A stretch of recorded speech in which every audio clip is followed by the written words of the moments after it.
Did you come up with the name realizing that it was an acronym of WAHZ? No, I think of it as was. Wow. That's so funny. I never realized it was the word was.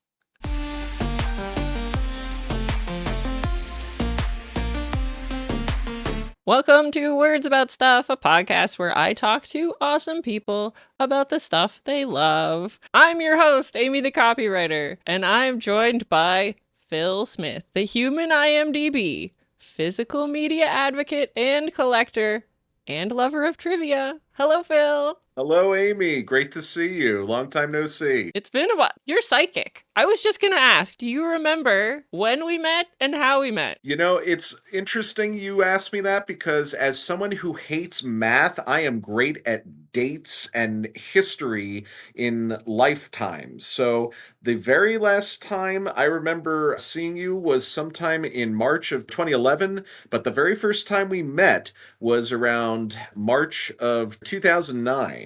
I was gonna say 2009. Okay, I was in the same year. March makes Yeah. sense because it was right before pilot season. Right. We got hired Yes, on at the same time at Television City at the MGM Grand. and that's how I describe you in my mind, my hiring twin Phil. I can see that. I like that. We were twins, we were hired at the same time, we're learning all the things, but you knew like everyone there already. You'd already done like an audio drama with them. I was Yeah. intimidated. Now there was a little slight animosity. A few people were saying the only reason Phil got hired was because he's friends with Tom and Jeff, and I was like, I got hired because I did a good interview. Well, and being friends with Jeff, why would they hire you? I don't understand. That's a demerit, isn't it?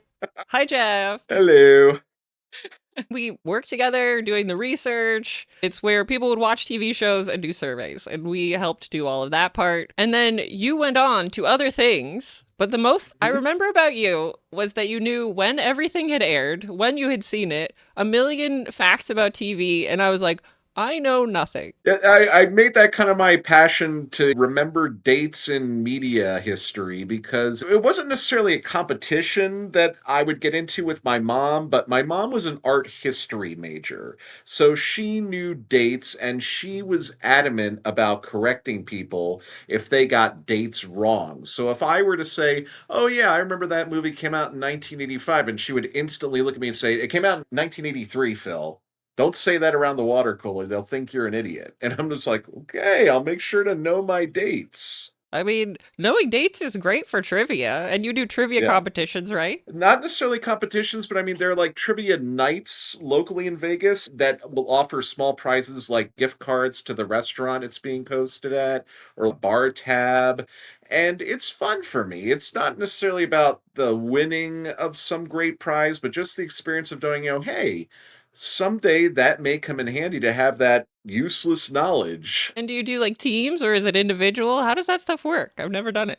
I actually, in the times that I've been going lately, am solo. I do Mm. my own team and I make it a fun little thing where I give a name to myself each time I go. Like the second time I went, it was Phil the sequel. The fourth time I went, I said, Phil, may the fourth be with him. I just add a little numeric pun each time I go. The next time I go, which will be the fifth time, I plan to say, Phil pleads the fifth. Oh, that's good. I was trying to think of, I don't know why I started thinking Cinco de Mayo. I was like, I can't make this into a pun. I would love to do that stuff and I would probably not win. But I like to pretend I'm good at Jeopardy or Wheel, Sure. all the game shows. That's going to be a Yeah. theme. I have made a game that is not Jeopardy for you to play. All right. Not Jeopardy. So we'll see what it turns out being. But before Okay. we get to that, this is a show for awesome people. What makes you awesome today, Phil? I thought about this. I kind of prepared for that question, and that is that everything I had planned for today, I've already done and accomplished. Earliest thing I did this morning was walk our dog, Pickles, and he's been walked. Next thing, I was having my car washed and detailed. I took care of that. Third thing that came up was I went to therapy. I will say to anyone watching, definitely take care of yourself and get yourself checked up on now and again. It's good to have someone to talk to. And I did that. And then the last thing was to guest on your podcast. So I've done it all, and I think that's pretty awesome that I set out to do all these things, and I've been doing them. That's so many things. For one morning, too. I have a list of like 14 things I want to do, and I never get them done. Or I have a list of one, and it still feels like I don't get it done. That was 4 things. Yeah. Therapy, of course. I go. I think everyone should go. I think the minimum amount of Yes. therapy you need is 5 years. And what makes the audience awesome is liking, subscribing, sharing the podcast. And other stuff, I'm sure. I also wanted to ask you a question, particularly about the podcast itself. Did you come up with the name realizing that it was an acronym of WAHZ? No, I think of it as WAS. Wow. That's so funny. I never realized it was the word was. Well, I thought about that as I was listening to these episodes, because I thought originally I'd come on and be like, "Was up, yo." Oh my god. That never occurred to me. Maybe it's a dad joke, because I am a bit of a dad joke guy and a pun guy, but it's like, hey, I'm going to be on Was today. Oh, now we gotta think of what the audience is called. It has to be some Wuzzlers, something. Wuzzlers. Now it makes me think of the Onceler. Oh, that's funny. Now I have to say that in my head. I say WAS. Happy to contribute. There's always something new to discover, even about the stuff that we make up ourselves. True, Oh, true. and I'm gonna need a picture of that dog. We don't mention Oh, dogs okay. on this podcast unless we also show the dog, because that's just I teasing. will send it. He has his own Instagram page that you can definitely add. Kelly created one for him, Pickles P. Smith. What's his middle name? Over the years, it was Pickles Pugsley Pepperoni Smith. But I think she just goes with Pickles Pepperoni Smith. Okay, I mean that's a fantastic name. If he ever gets away, Yes. do you have to yell that out the door? He's only ever run out the door, I think, twice, but he's gradually come back when we call him, and it's usually just Pickles. He's probably outside my door now that I've done that. No, you've summoned him. We'll get to our main topic in a second. Very shortly, I'm sure. But first is the speed round. I've been gearing up for this, so bring it on. Okay, new question. If you could jump into a pool of anything, what would it be? There was no preparation for that question. No, I thought if I could jump out of anything, but then when you said into, I'm like, oh boy, into. I would say I would probably jump into a pool of sponges because you can kind of just roll around and it's kind of bouncy. I'm thinking back to this old child gym we had back when I was in Delaware that was just this sponge pit that you could either jump off from a trampoline or use a trapeze and fly down to it, and you'd land into all these like brick-like sponges. Oh, that's fun. Like the Yeah. gymnastics thing, you Yeah. land in it. Yeah. Yeah. Okay, that's a good answer.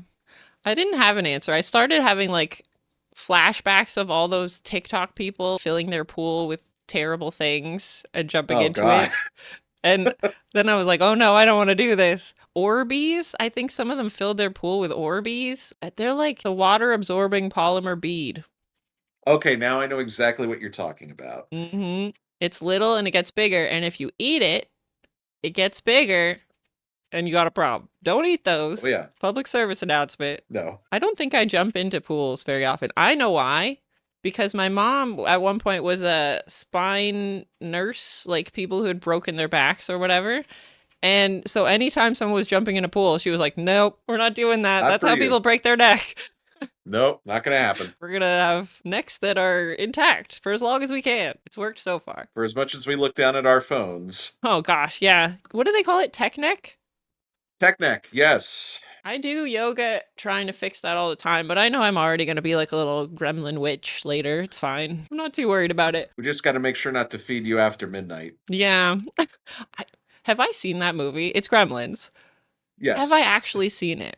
This is a Have question you? I ask myself every time someone brings it up. Maybe? It lives in the recesses of your mind. I've definitely seen a lot of parts of it, but I don't have a Okay. recollection of the plot. Was the plot heavy in that movie, or was it just like, whoops? Pretty simple. A Christmas gift for a young man coming home for the holidays, and it's a mogwai that Yeah. has basically the set of rules not to feed it after midnight, don't get it wet, and don't shine bright light onto it. Otherwise, it will go from this cutesy little creature to this evil, terrifying creature that will wreak havoc on you and all your friends. Seems like a bad gift for a child. Well, it's not a child necessarily. It Oh, was he's a the guy? guy in the film. Yeah, he's probably about in his late teens, like 18, 19. Oh, well, he should have been able to take care of it then. Yeah, well, it's everyone else that screws up basically Oh. while he's going to work and he leaves it at home. Oh, dang. I would be Yeah. pissed. Ruined my mogwai. I was gone for one day, Hmm. people. I think I could do anything, right? But I think I could write a movie very well. But then every time I'm watching a movie, I'm like, why don't these people just talk to each other? That would be a terrible movie. Every movie I like, people are upset. They talk to each other. Movie's over. It happens. This leads into question number 2. I don't know if you're going to be able to answer this one. I don't know if it's Okay. possible. 3 movies you bring to a deserted island that also has a TV and power. Only 3. Oh, this is something I've answered before on a lot of Oh. online. It changes sporadically, but the three that I would always make sure to have with me are my favorite film of all time. It's a Mad, Mad, Mad, Mad World. Second one, a childhood favorite, The Love Bug, because I grew up watching the Herbie Disney movies.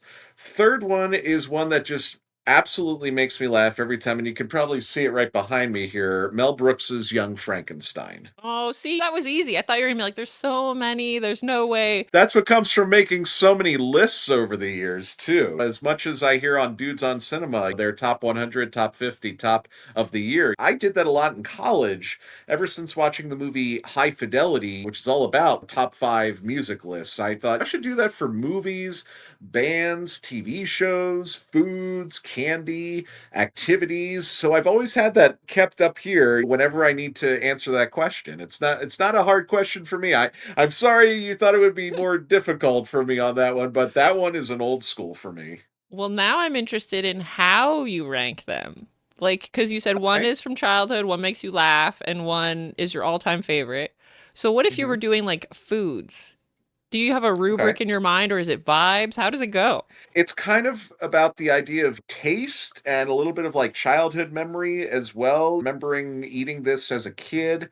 Like the one thing I've always been around since I was a kid is Chinese food. My mom and dad, we had a little place in Wilmington, Delaware. It's no longer there called Wing Hua Restaurant. And it was really good Cantonese Chinese food that they did great barbecue ribs. It was my introduction to General Tso's chicken. The white rice was always savory, even just plain. And they also had a really good seafood dish of shrimp with lobster sauce that was just chef's kiss. So, it has a memory attached. That, Hmm. that puts it over the top, right? Oh, yeah. Yeah. Because there's stuff that I'm like, oh, I know this is done really well, but like I don't feel an attachment to it, like certain movies. Yeah. And then there's other ones where it's like I watched Con Air 4,000 times when I was young just because it was on TV all the Wow. time. And then I'm like, oh, that's my favorite movie. I'm like, is it good? I don't know, right? Right. Probably not. Yeah, there's a lot of those, and Jeff and I compare and contrast a lot on that when it comes to like movies so bad they're good. It's like when I talk to Jeff about certain films like that, he will usually have this thing where he'll say, "Oh, that's one of the most vile, disgusting pieces of shit ever. I own it." Yes. I love that. It doesn't have to be good to enjoy it. That's right. That's what I'm banking on for the podcast. Number 3, did you have an imaginary friend when you were little? I did not have an imaginary friend, but I had imaginary conversations Mhm. on the phone. When I used to go over to my aunt's house, we would have these family get togethers for the Jewish holidays. And she always had this room for the kids to play in with a lot of different toys and books and videotapes. And one of the things she had was this little white phone with a little face on it that moved Yeah. left and right when you like pulled it along. And what I used to do as a kid, and I remember my mom captured a photo of this that's in one of our old photo albums, is of me holding up the phone and talking to it by myself, but just sitting there talking. And to me, you'll like this. The only person who was ever on the other line was Mr. Rogers. Aw, he would be on the other end. I would talk to Mr. Rogers, tell him how my day went, how I was feeling, and to me, I was having a conversation with him, and that was probably the best imagination thing I could come up with as a kid, not having like a friend to talk to beside me and interacting with me, but just, hey, pick up the phone. It's a phone. Someone's going to be on the other end when you talk to them. And to me, it was going to be Mr. Rogers. That's so fun. I didn't have Yeah, an imaginary friend either. I think just like holding something in my mind that consistently would have felt exhausting. If they have to be there all the time, or I don't yeah. know how that works. I would only have, when you're driving, I would imagine like a shadow creature swinging on the light post. Like it had to keep up with the car, but it had to like jump and run and do the obstacle course of everything outside. And I don't know what that is. Phantom of Double Dare. Yeah, it's slightly scarier than the Mr. Rogers one. That one's sweet. Mine Yeah. is a little terrifying. But he wasn't trying to get us. He just wanted to keep up with the car. Yeah. Hey, you got a taillight out. Yeah, he's like, wait, wait, you forgot something. Do you do karaoke? I did. That Okay. was a huge part of my life. Even before I moved to Las Vegas, I had entered a karaoke contest right around the end of college at a local tavern. And when I would sing there, they would always tell me, hey, you should really consider entering our end of the year karaoke contest. And I remember coming in third place. And I thought, I'd love to do this when I got to Vegas. I'm sure there are places in Las Vegas that do this all the time. And some of the first friends I made out here introduced me to a place called Barbecue Masters that used to be on Sahara and Decatur. It's no longer there, it closed in 2009, but I would go there every Friday night after work from about 8 to midnight, just singing my heart out. And I got to be the kind of person that people were terrified to go after. It's like, I got to follow him. He did perfect. How am I supposed to do this?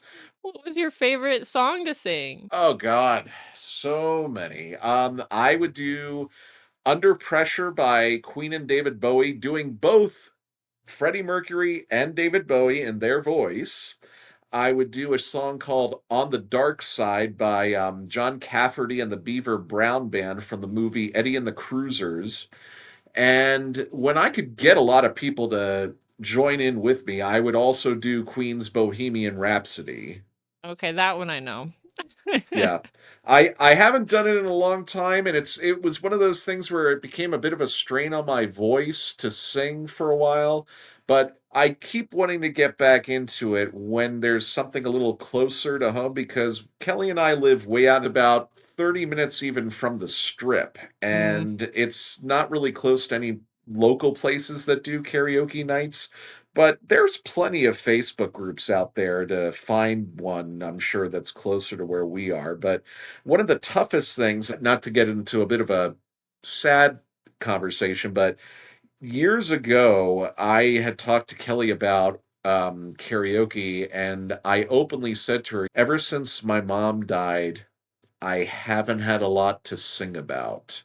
And that really made her cry when I said that. And I said, short of even singing in the car when I drive to work and I hear a song I like, it's just, I felt my mom was such a big pusher of my talent, both in singing, in acting, doing impressions, that when she passed away, that light kind of went dim. To recognize that, hard, right? Yeah, And then to think about, do I want to go out again? What does that mean if I yeah, do? That's all hard. yeah.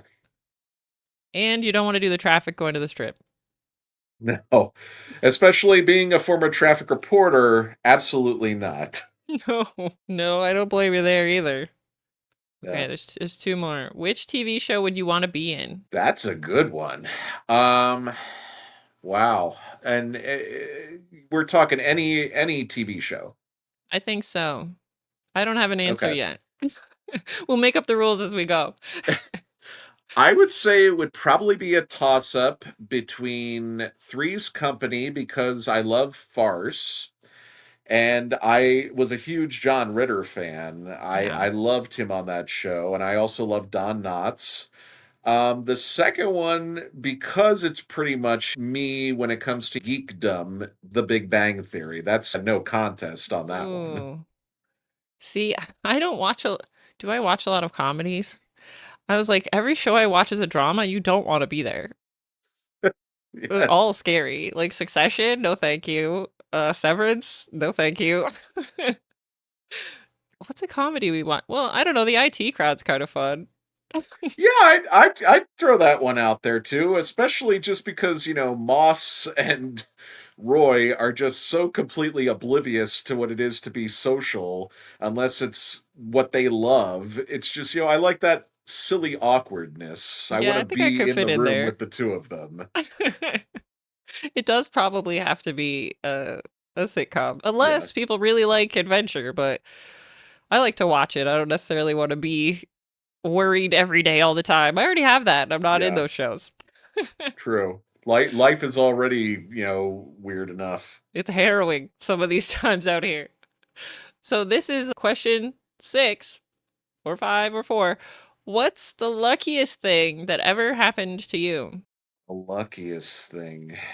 I don't know if I have an answer for this either. You have to believe in luck. Yeah, I'd say this is gonna sound cliche, but I would honestly, if I'm gonna say lucky, in all I've been through in my life up to this point, 42 years of age, I would say meeting Kelly, my wife. Oh, that's so sweet. Make sure you clip this part and send it to her. Yes, as cliche as that's going to sound, I know we didn't have exactly the same schedules working at Television City, but when I began there, I was in a very toxic relationship, and I it remember kind of was that. showing, it was showing amongst the coworkers that I interacted with that I was not happy. It wasn't the job, it was my at-home life, and to go from that to where I am with Kelly, I remember telling her after only about a month of being together, I said, "You know something? You are the first normal relationship I have ever had." She's like, okay. Yeah.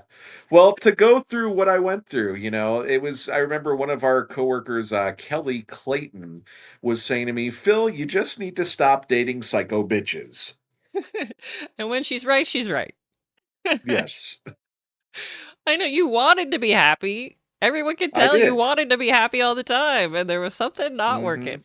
And when it's not Yeah, working, there was that knot I had to untie. yeah. Oh, that's such a good answer. I Thank had you. a similar thing. I was like, I can't say much is luck, but meeting somebody does sometimes feel like Yeah. luck, right? Like it could happen Meeting anytime, your anywhere. equal. Yeah. Yeah. Oh, good answer.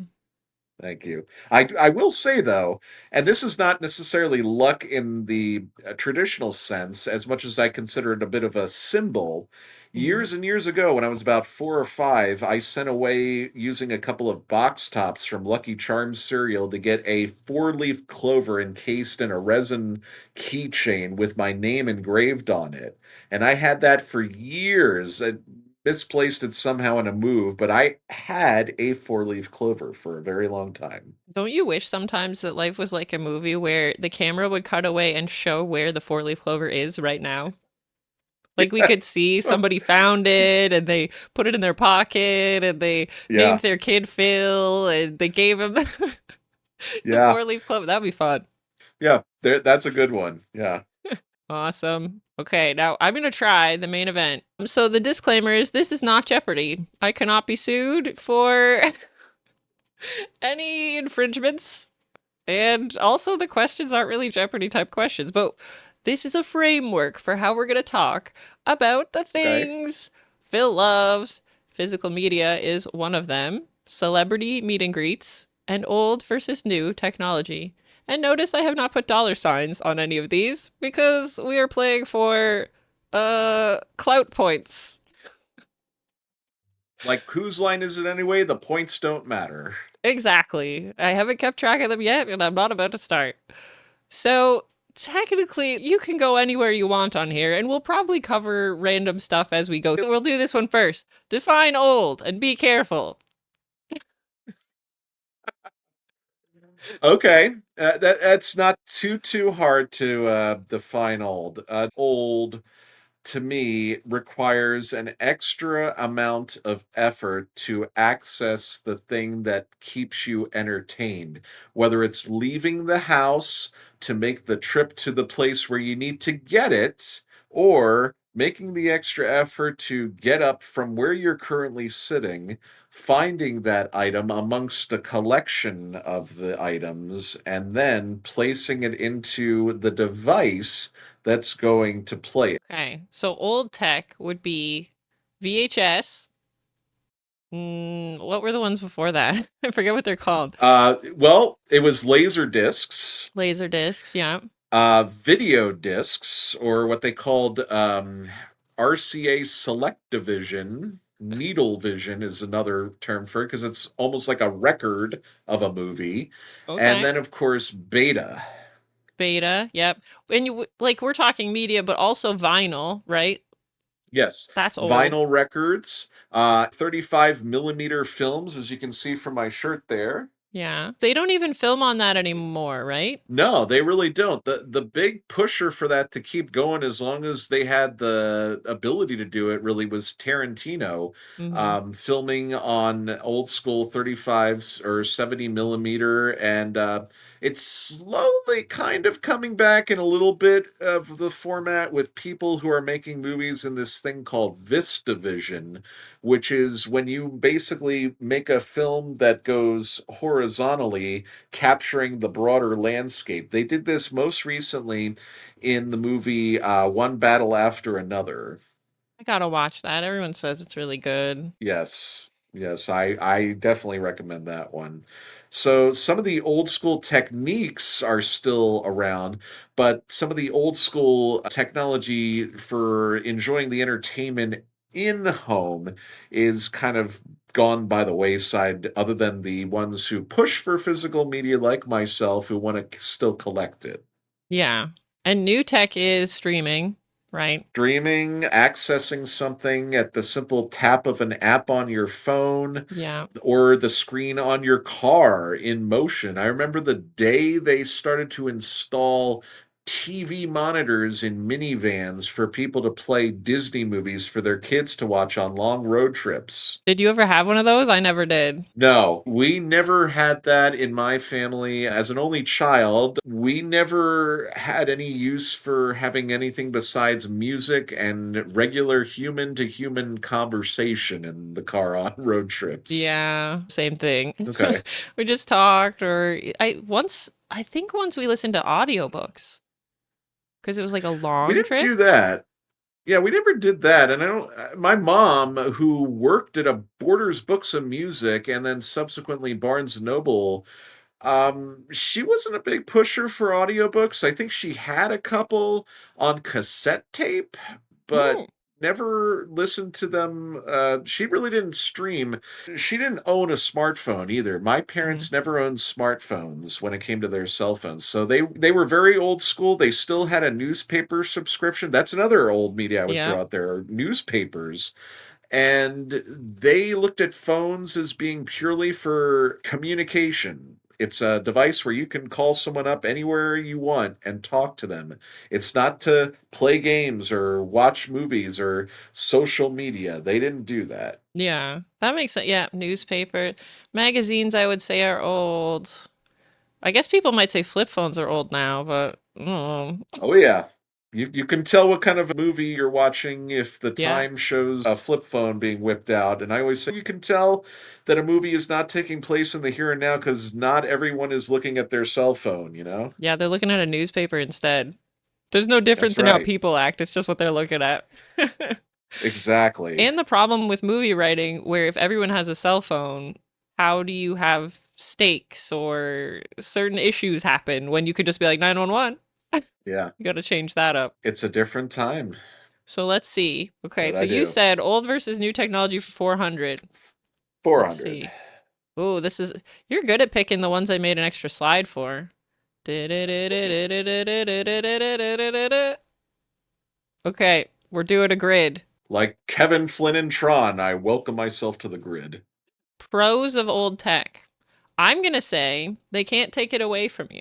That's very, very good. I also say, yeah, you keep it. Um, the idea of physically holding something, that's always been a big thing for me.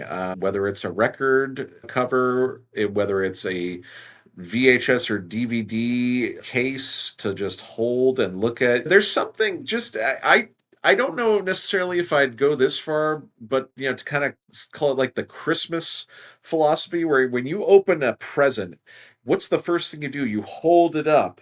And it's like that feeling of holding something brand new that's yours to keep. Like you say, you keep it, but to like unwrap it and like bring it up like it's kind of like Simba and the Lion King. Yeah. You're holding it up like, "Oh my God, I have this now." As animals on a planet, we would hold our tools and hold our food and hold other people, and that tactile part can't be ignored. I see it in myself more in books. Can I read a book on my phone? I can, but when I'm holding the book and like, oh, I'm getting close to the end, this part is smaller now. Oh Yeah. my God, how's it going to end? And seeing it on Yeah. the table makes me remember to read it. It's like instead of the progress bar on your phone that says how many pages you have left, you've got the progress on the left side of all the pages you've already read. Yeah, and I get to be upset when 20 of those pages are the first chapter of the next book when I thought it was still this book. Yes. Whiplash. Yes. Now I have an odd question to ask you about this when it comes to books. Yeah. Do you appreciate the smell of books? Yes. And I can instantly answer that because I don't think I posted about it anywhere, but we found a used bookstore here that is a giant building. It is 3 stories tall. The guy, Oh, nice. just like every used bookstore owner you've ever seen, right? A wizard of some sort. There's a piano in there. There's a punching bag. Nice. There's a xylophone. You can just play and Oh, wow. crazy. And as soon as we walked in, my son, he's 11, he said, "It smells in here." And I was like, ah, "It smells in here. Like it smells Like, like yes, it books." does. It smells like books and dust and whatever else books all smell like. I was like, "That's the smell. Breathe it in," right? And he's like, "Okay." Yes. I have a similar connection with CD liner notes. When I opened up a brand new CD, I used to smell the booklets in there because Yeah. each one had a different scent. Some of them smelled like mint, some of them smelled like fruit, some of them smelled like VHS tapes. It just was something that stuck with me. And I remember my college roommate, Rusty, whenever we worked together at the college radio station at Shippensburg University in Pennsylvania, and whenever we'd get new CDs to the station, the first thing he'd do after opening, get out the liner note. Mm-hmm. Kids will be like, "What are they talking about?" Yeah, it was a beautiful thing. I mean, I asked that of so many people, like, do you know that smell when you go into a media store, a bookstore, a video store, a music store? And they're like, yes, yes, I Yes. do. And you don't have that when it's all on your phone because your phone just No, probably smells like your hands. pretty much. And that's just, Sweat and despair. yeah, and some germs. What No, else is good about, I mean, nostalgia is good, but that's not something new people would care about, right? right. Because old stuff is nostalgic. Yeah, unfortunately, it's become an antiquated term where one of the big hard hitting quotes about that was a movie I saw called The Cooler about Las Vegas and casinos that were old being taken over by new people, new management, new buildings demolishing the old ones. And there's this whole bit where one of the characters says, "You know me, I'm a big fan of nostalgia just as much as the next person, but nostalgia belongs in a museum." Well, you're saying that, it's reminding me of how I think of houses. Because in Vegas, every house is like, what, 30 years old? I don't know, maybe more Yeah. now. But here in the East Coast, this house is like 120 years old. And you know how Wow. fucking annoying that is? A bunch of stuff in the walls doesn't work. The sewer pipe is 1 trillion years old. All these Yeah. things are breaking. So I can see that a little bit. Like, do I want old things that are broken? No. But do I want old things I like? Yeah.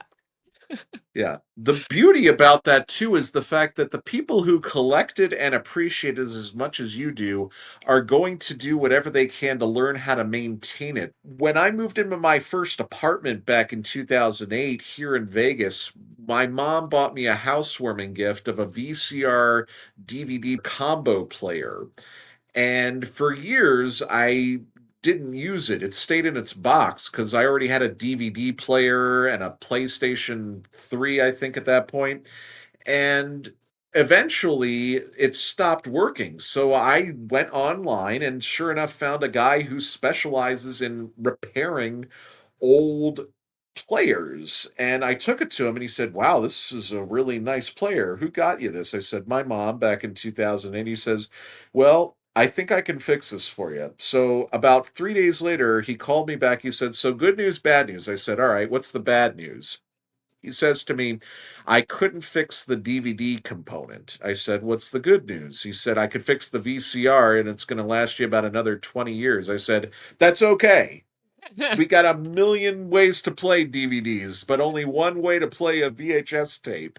So Yes. there's that idea that, yeah, there are people who make it their life's work to take an engineering course or an electronics maintenance course to keep these things alive for those that still collect them. So to know that there are still people out there who want to, keep your nostalgia alive by repairing your old VCR, that's a beautiful thing. They do that with video game systems too. Like there's a whole Oh, yeah. whole realm where yeah, you can mod them and they do, but you can also restore the old one. And that's fun. Like that Yeah, process is fun, right? I could see that. absolutely. And I would say old tech was built. Is it true old tech was built to last and new tech is built to obsolescence? I would agree with that term. As my dad says, one day you're going to put a key into your car, turn it on, and nothing's going to happen. Yeah. So think of it one day where you get your phone out and say, "Well, I'm going to catch up on my Netflix show." You push that button on the phone to open the app, and nothing. Mhm. Meanwhile, I say to myself, I remember I posted this during the pandemic. I was saying all these people worrying they're not going to have any way to enjoy themselves during the pandemic. And then I took a picture of my IKEA shelf behind me. I'm like, I don't think I'm going to have that problem. I'm okay. And I think that is the major con of new tech, controlled by, what do we call them? Our overlords, controlled by Our overlords, yes. corporations. Big brother. Yes, that's short enough. Because that is part of why we used to have Netflix only, right? We had it forever. Then we had, I think, Hulu for a bit, and then Disney Plus, and then Paramount, and then eventually things started disappearing.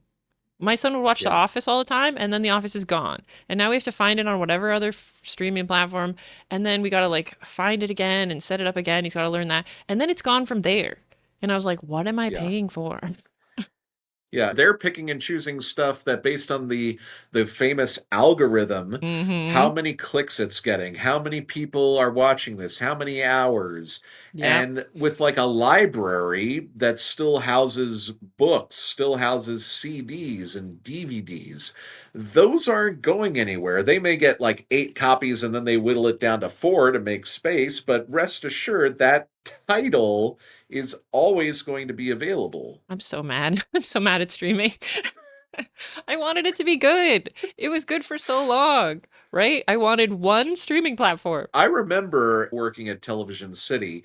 We did an experiment where we said to people, "All right, here's a piece of paper with all the major channels, network and cable. Mm-hmm. Check off the box next to each channel that you personally would pay just for these channels to watch anytime, or these shows just to watch in one place anytime, any day." And I thought to myself, we were like the precursors for streaming services when we did that, and we didn't even realize it. And that was supposed to be, or how I interpreted it was like cable, right? When cable started, there was already free television on the airwaves, whatever that is. Hmm. You could watch it with your Yeah. antenna. That's how I used to watch TV. Then they made cable and you paid for it, and there were no commercials. This episode is brought to you by your power as a consumer. Companies need your money and your attention. They die without it, and some of them deserve to. Next time something is beaming into your eyeballs, ask the question, does this serve me? Am I learning, laughing, feeling seen? Or is it draining the ever-loving life out of me?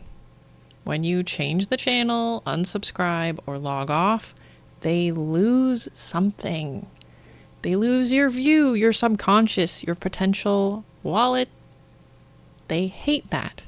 They'll change to get you back, or you'll be rid of them. Win, win, win. Teach companies how to treat you. Because right now, the almighty algorithm believes that rage bait works. Because it does. A video designed to make you feel afraid or upset begs for that click. Your brain needs to see the details to find out if you're safe or not. Spoiler alert, anyone preaching fear is selling safety. For just $29.99, you'll be on the right side of history. But wait, there's more. You'll need to tune in next week. Same bat time, same bat channel. So we need to rewire. If RageBait stopped working, it would stop existing. Use your power. Personally, every obviously AI video I see, I'm reporting it. The algorithm will learn to keep that nonsense away from me. If it takes someone less effort to produce something than it takes for me to watch it, that's crazy. Why should that mass-produced insanity earn my precious watch time? The limited resource of my waking hours should be treated with care and consideration. So ask yourself, is it serving you? That page you follow, that company you buy from, that recommended section on YouTube. Capitalism won't save us. Regulations aren't coming. Protect your peace. Use your power as a consumer. Report, block, and ignore like your life depends on it. Watch, spend, and exist with intention. And now, back to the episode. That was the point. You paid for it. There were no commercials. So all these channels are happening, and then they put commercials on it. You're still paying for it, and you're watching commercials. And then streaming comes along, and they're like, oh, look, no commercials because you pay for it. And then they add commercials? No, sir. Commercials! We're not doing that. Humanity has come too far to repeat the mistakes of the past. Yeah, it became this thing where it's like they're going to say it's all about the entertainment and keeping the customers purchasing it entertained and lively, but deep down, the big brother types, the core guys, are saying, we need sponsors. It's about revenue. Yeah. And it's like, what about the customers? And, not to be blunt, but they're all thinking the same thing. Fuck the customers. They are. They're thinking in quarters, right? They don't know long term. Because you're not going to keep me as a customer. If my shows are gone and I'm paying more and I'm watching commercials, no, we're not doing that anymore. So I think that's the new tech. I have a lot of cons. Controlled by corporations, you don't own it, so it goes away. I mean, I can think of a good thing. People who aren't in the industry can still make something. Like, you used to need a huge production crew to make a movie, and now maybe you can use an iPhone. And that's cool. Accessibility, I guess. Yeah, especially with a company like Disney, where if you read about, say, The Rescuers from 1977, that film took 3 years to make. And from its inception at the studio, probably back in 1971, nowadays, Disney can make a movie in 4 months if they want to. Mm-hmm. And now they're going to say they're going to use AI to make it look like trash because they're thinking in quarters. And I think consumers need to think about this. Coca-Cola made the same commercial that they made last year, and they made it with more AI. Do you want to support that kind of, like, maybe it tastes good, but does it taste that good? Yeah, I could think of a similar example. I remember Kelly saw this with me, and she was so pissed off when she saw it fixed Do you remember the classic Christmas Hershey Kiss where all the little Hershey Kisses are ringing like bells? Oh We yeah. wish you a Merry Christmas. They redid that, adding some new effects, and it looks terrible. And when that commercial popped up, when we were watching something, Kelly was like, I can't look at this because it's not the same. And I'm like, I know. I remember the first time I watched that commercial, it must have been 1990, but they Damn. reused it every year. And the only thing that they did was maybe clear the picture up a little bit to make it look a little bit fresher. But this enhanced version is, blech. Whenever I see something like that, I think, who asked for this? Not the consumer. We don't want it. So who asked for Yeah. this? Yeah. We're more people saying we didn't ask for this. Yes, it's someone whose cousin works in AI, right? They're like, we can do this for you for half the price and twice as Yeah. fast or what. Listen to your customers. Is my caution for the new tech people. I will say it's convenient. Yes. New tech is convenient. Yes. I can watch it on my phone. I can watch it anywhere. Will I remember to watch it later? It's portable. Yeah, portable. You can go anywhere if you have internet. That was a big seller actually. This isn't necessarily having to do with new technology now, but I remember essentially selling my father on the purchase of an iPod because I still do to some extent. I have binders full of CDs Mm-hmm. that when we went on road trips, I would take all 5 or 6 binders, lugging these things with me under my arms and throwing them in the trunk of the car. And he was like, we can't fit all these. Why do you have to take all these binders? Are you literally going to listen to all these CDs on your vacation? And then when I explained to him, all those CDs are now going to fit in something about this big that I can put in my pocket. And he's like, how much does one of those things cost? I'm like, maybe like $200-300. He says, and they're for sale right now. I said, yeah, like at Best Buy. He's like, let's go get one. Yes, that is a good point. Old Tech Con is it takes up a lot of space. I Yes. have to find a picture because it's not organized enough to look at right here, but my husband's uncle has, I'm gonna say 4,000 DVDs. And like, are some of them Nice. doubles? Yes. Because no one can keep in their mind 4,000 DVDs. It's old monster movies, everything under the sun. It takes up so much space. We wanted to make it so he could see them all. Like, one layer so he can see the titles of the ones he really loves, right? And then digitize the rest so that he can scroll through and watch them if he wants. But our main concern was like, what if there's a fire or water or something? His entire collection is gone? That's Yeah. terrifying. It's terrifying, and also it hurts when it comes to the level of importance by the person who bought them versus the person who would have to assess the damage. Because one year I lived in an apartment that required renter's insurance. Mm-hmm. And they said to me, okay, you need to take inventory of everything you own and give it a price amount. Well, when it came to my movies, the only thing I could think of was, okay, some of these are out of print, some of these you cannot find anywhere else. So I said to myself, all right, I'm going to label my entire DVD collection at that point. This is maybe 2010. I said, all right, $10,000. And I thought to myself, you know what they're going to do when they look at that, Phil? They're going to take a look at what you have. They're going to see what you can get on Netflix, and they're going to say, Yeah. you will get $250 max. No Yeah. one cares what these are worth but you. And if you think they're worth $10,000, good luck trying to sell them down the road because you're lucky if you get $50 for all the stuff you got that everyone else can stream. Yeah. And that's one way to look at it when you're an insurance company and you don't want to pay out money. Yeah, But if you're a collector, exactly. you're like, oh, I love that one and that one. Like, it's worth more. It just is. Yeah. How do you decide what's on your shelf? Well, it's one of those things where I do it in an organized way. I'm very organized when it comes to the physical media. I have everything alphabetical. However, not everything can fit on this Mm-hmm. shelf, left to right. So I had to create a double deal where in the front is basically the continuation of what started behind it. So Mm-hmm.